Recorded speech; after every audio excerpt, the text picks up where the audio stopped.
欢迎大家收听听台语唠英文 Learning English in Taiwanese。今日要讲的单元是伫澳洲开车。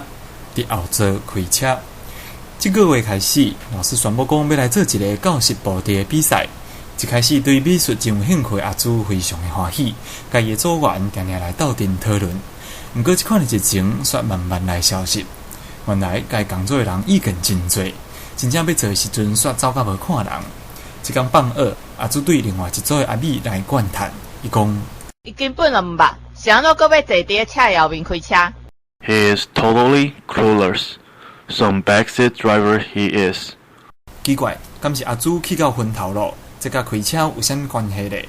毋过阿美也是应讲：咦，你是讲伊开车的时阵拢坐伫后边吗？ Are you saying he sits at the back when he drives?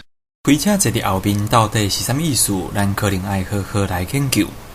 原来伫英文内底，伫澳洲开车的人是讲这个人真爱管婴仔事。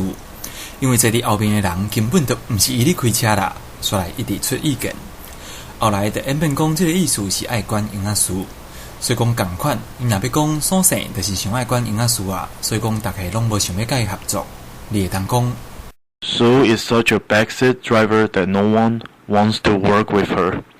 最后，咱个来复习一遍，伫澳洲开车，也就是表达爱管婴仔事的意思。Backseat driver. 第一句。伊根本就毋捌，是安怎个只爱管婴仔事。He is totally clueless. Some backseat driver he is. 第二句，所生就是想爱管婴仔事啊，所以讲大家拢无想要甲伊合作。Sue is such a backseat driver that no one wants to work with her. 今仔日的单元是毋是搁互大家学到一个新的俗语呢？有任何意见，请写伫后面甲咱讲哦。咱后一回再相逢。